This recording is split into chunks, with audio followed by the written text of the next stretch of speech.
Okay, we are running. So what year did you start working with computers and how old? I started working in July 1st, 1964, and I was 17 years old. And, 17-year-old computer guys are all over the place this day and age, but in those days it was pretty rare. In fact, I suspect I didn't find people in my age group, even a decade older, in those days, because everybody who was involved with computers had been, sort of old-time electrical engineers. They all kind of learned what they were doing during World War II or something like that, and had sort of moved along with the technology. And those were the days when computers were, filled whole rooms and weighed tons and tons and rolled in on 18-wheeler trucks and basically were surrounded by like a little hive of drones that managed the thing day in and day out, and they kept running 24 hours a day, and the computers ran one program at a time.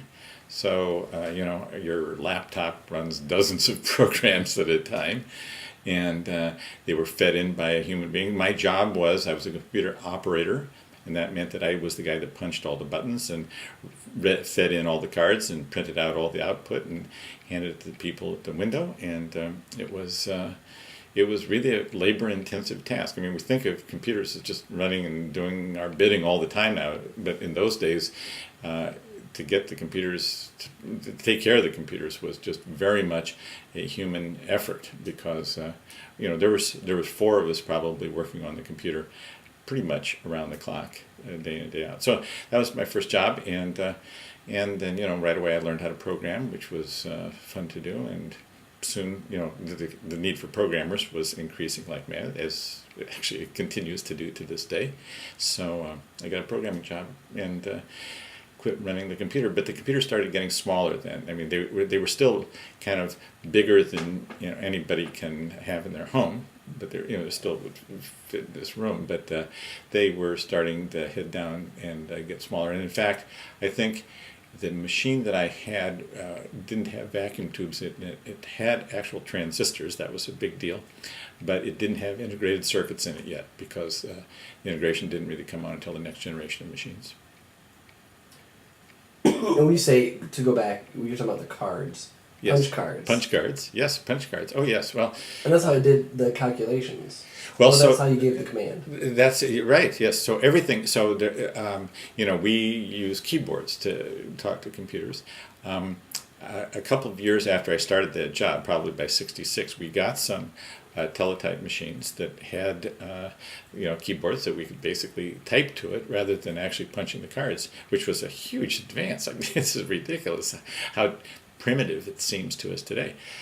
Yes, everybody punched cards, and we were carrying around cards. And a typical thing was, you're a computer operator, so somebody hands you this big box of cards, and that's their program. And then they hand you 5 boxes of data, and they're this big, and that's their data. And you're carrying them in, and you trip on, it's got a false floor on it, right? Because there are cables running all under this thing.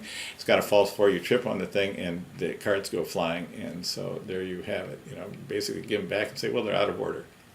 This is like a disaster. So we were always in fear of dropping them. But actually, I think the real problem in those days was that because the computers ran one job at a time, they were very slow machines, and they were extremely difficult to program. A person who was writing programs could check their program only once or several times a day, maybe fewer than 5 for sure a day. And it's very difficult to program and get your program right when you have so little feedback from the computer on how well it's doing. So programming was actually an extremely difficult task in those days.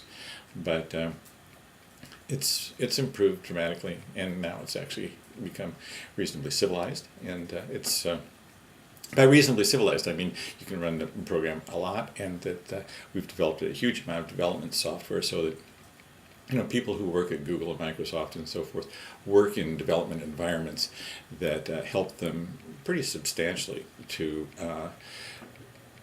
try to write error-free code. We still write errors all the time. Everybody does it, but it's way, way, way better than it was before. And in fact, I have to say that the advances, although the computers have, gone from filling in a pretty good sized room, double classroom kind of room. For my first computer, it was an IBM 7040, to chips that are this big and they fit in your ear and everything else. The advances have been more substantial in software, I think, than in hardware. So it tells you how far we've come actually in software when you think about that comparison. But the issues are degrees of complexity in terms of the overall product. A computer is a complicated thing. An operating system is a lot more complicated. So.